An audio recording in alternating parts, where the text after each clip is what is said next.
Hello friends, welcome to study next page. आज के इस वीडियो में इंग्लिश के सबसे important topic verb and type of verb के बारे में जानेंगे। अब वीडियो को लास्ट तक जरूर देखिएगा। पहला है verb. The verb is a word used to express some action यानी कार्य, फीलिंग यानी अनुभव, बोध, चेतना और एक्सिस्टेंस स्थिति, अस्तित्व। It tells us something about the subject in sentence. Example है Soni reads a book, action. Ankit eats sweets, action. I feel cold, experience. Dasharath was a great king, experience. दूसरा है इंग्लिश लैंग्वेज में वर्ब को दो मेजर क्लासेस में बांटा गया है। A main, principal, full, ordinary and lexical verb. B auxiliary verb या हेल्पिंग वर्ब। तीसरा है मेन वर्ब्स को संख्या अनलिमिटेड, असीमित है। इसके 5 रूप 5 फॉर्म्स होते हैं। इन्हें 5 फॉर्म के साथ निम्नलिखित प्रकार से कंजेगेट क्रियापद के रूप को दर्शाना किया जाता है। Full verb to go, to eat, to write, to push. First form go, eat, write, put. Second form went, ate, wrote, put. Third form gone, eaten, written, put. Fourth form going, eating, writing, putting. Fifth form goes, eats, writes, puts. चौथा है main verb दो प्रकार के होते हैं। पहला है finite verb, दूसरा है नॉन फाइनाइट या infinite verb.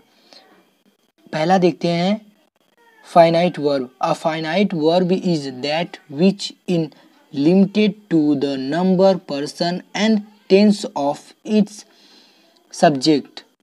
A finite verb is that which change its form according to the numbers, person and tense of its subject.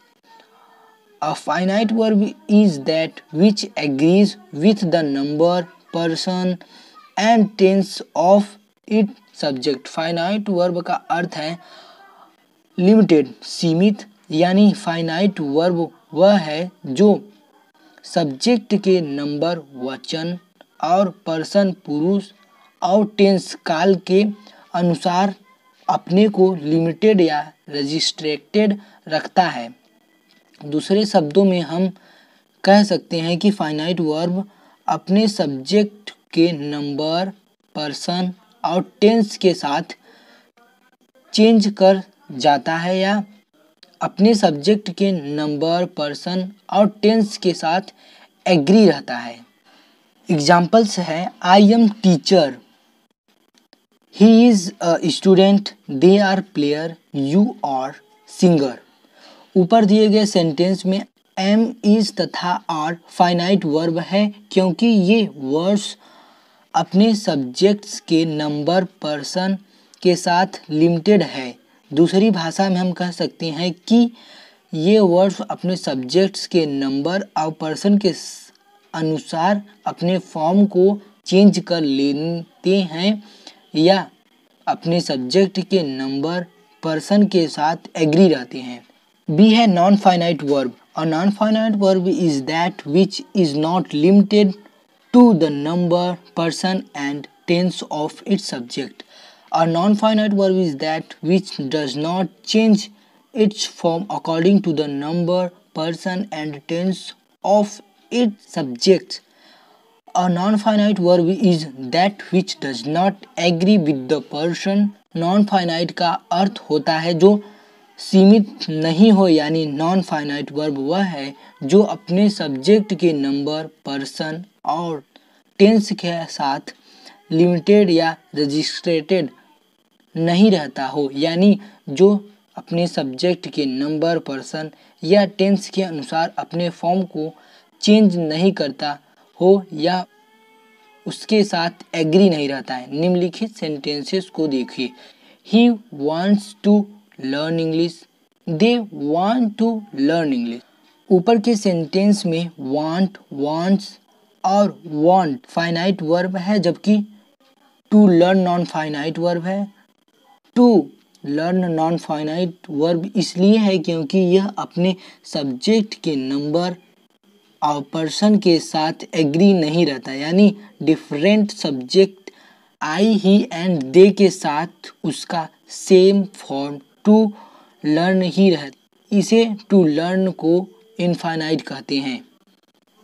पांचवा है फाइनाइट वर्ब को दो वर्गों क्लासेस में बांटा। पहला ट्रांजिटिव वर्ब सकर्मक क्रिया, that which required an object.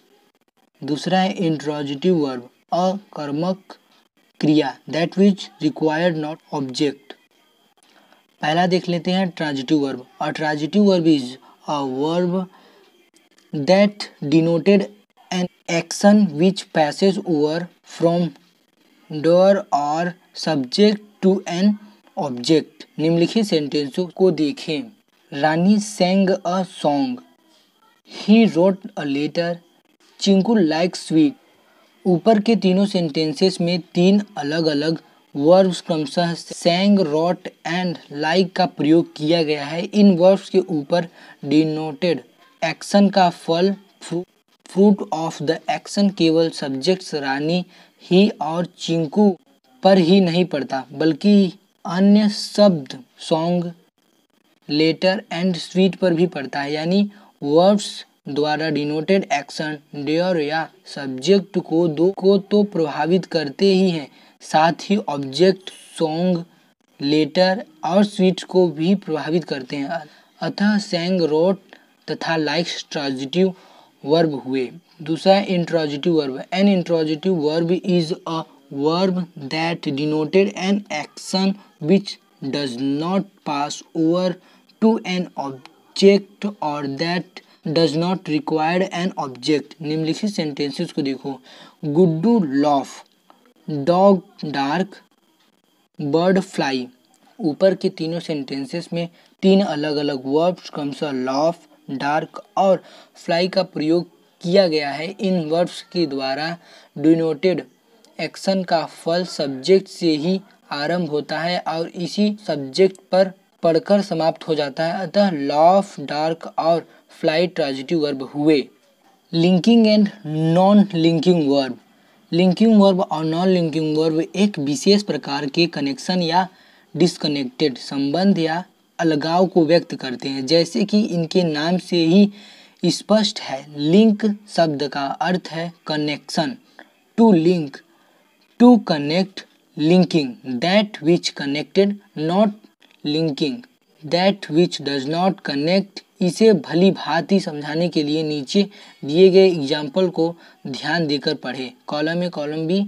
He fell ill, he felled the tree, she sings sweetly, she sang a song, Vijay is brave, Vijay is helping me, they are players, they are playing cricket।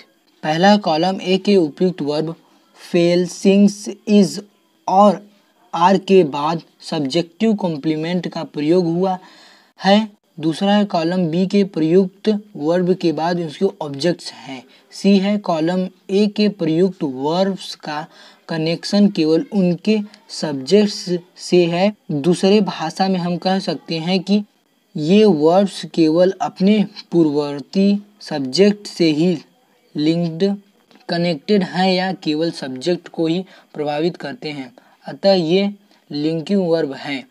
चौथा है column B में प्रयुक्त verbs का connection केवल एक subject से ही नहीं है, बल्कि वर्ब के बाद प्रयुक्त व्यक्ति या वस्तु से भी है। ये वर्ब्स एक से अधिक प्रकार के व्यक्ति या वस्तु को प्रभावित करते हैं, अतः ये नॉन लिंकिंग वर्ब हैं। Stative and dynamic verb. Modern English grammar में वाक्य में प्रयुक्त ट्रांजिटिव या इंट्रांजिटिव वर्ब को उनके अर्थ के अनुसार दो भागों में बांटा गया, स्टेटिव वर्ब और डायनेमिक वर्ब। पहला है stative verb, the verbs which denote permanent activities a certain stage और steadily condition in the person or thing mentioned in the subject are called stative verb। निम्नलिखित सेंटेंस पर ध्यान दें। We see with our eyes, we hear with our ear, I believe in God, I know English, Radha loves Krishna, that flat consists of 3 rooms। ऊपर दिए गए वाक्यों में verbs जिन्हें रेड लेटर्स में दिया गया है ये फिक्स अर्थात दृष्ट स्थिति, खास, निश्चित स्थिति, स्थायी कार्यकलाप है यानी ये ऐसे वर्ब हैं जो प्रोग्रेसिव या गतिशील नहीं हो सकते। यही कारण है कि इसी प्रकार के वर्ब का सामान्य अर्थ में प्रोग्रेसिव इम्पैक्ट टेंस नहीं होते। ऐसे वर्ब को संचालन हम अपने शरीर के अंगों या इंद्रियों जैसे आँख, कान, नाक, जीभ, हृदय इत्यादि के द्वारा प्राप्त के प्रत्यक्ष ज्ञान के आधार पर करते हैं। इसे परसेप्शन, बोध या कॉग्निशन कहा जाता है। परसेप्शन की सहायता से ज्ञान अनुभव प्राप्त करने के लिए कोई प्रयास, इच्छा, एफर्ट और डिजायर नहीं की जाती। यह कोई वस्तु आँख के सामने आ जाती है तब हम बिना प्रयास या इच्छा के भी इसे देख लेते हैं। इसलिए गायक गाना तब बिना प्रयास या इच्छा के भी इसकी ध्वनि सुन लेते हैं। इस प्रकार ज्ञान अनुभव की प्राप्ति सहज स्वाभाविक रूप से हो जाती है। ऐसे कार्यों के लिए स्टेटिव वर्ब का प्रयोग करते हैं। दूसरा है dynamic verb. The verb which denote a change in the person or thing mentioned in the subject are called dynamic verb. निम्नलिखित सेंटेंस पर ध्यान दें। Ruby writes a letter, he is reading a novel, our soldiers are fighting bravely, Raghav is running rapidly, she is cooking। ऊपर दिए गए sentence में verb जिन्हें red letter में दिया गया है ये गतिशील, परिवर्तनात्मक कार्यकलाप, ट्रांजिशनल एक्शन का बोध होता है। डायनेमिक अर्थ होता है गतिशील, परिवर्तनशील, मोबाइल, ट्रांसलेशन। ऐसे वर्ब्स वास्तव में वर्ब्स इन एक्शन है यानी ये प्रोग्रेसिव या गतिशील हो सकते हैं। इसलिए डायनेमिक वर्ब का प्रयोग वैसे कार्यकलाप के लिए होता है जो स्थायी या क्षणिक या परिवर्तनशील होते हैं, अर्थात जो कार्यकलाप सदा नहीं होते। यही कारण है कि डायनेमिक वर्ब्स का प्रयोग प्रोग्रेसिव टेंस में भी होता है। Auxiliary verb. पहला auxiliary or helping verb are those that help the main verb in formation of tenses as Aditi is eating rice, they have written a letter, अमृतान विल प्ले क्रिकेट। ऊपर के sentences में eat, write तथा play main verb हैं। First sentence में is main verb it का present continuous tense के फॉर्मेशन में सहायक करता है, जबकि सेकेंड सेंटेंस में हैव मेन वर्ब राइट का प्रेजेंट परफेक्ट टेंस के फॉर्मेशन में तथा थर्ड सेंटेंस में विल मेन वर्ब प्ले का सिंपल फ्यूचर टेंस के फॉर्मेशन में सहायता करता है। इसलिए इज, हैव और विल ऑक्सिलरी वर्ब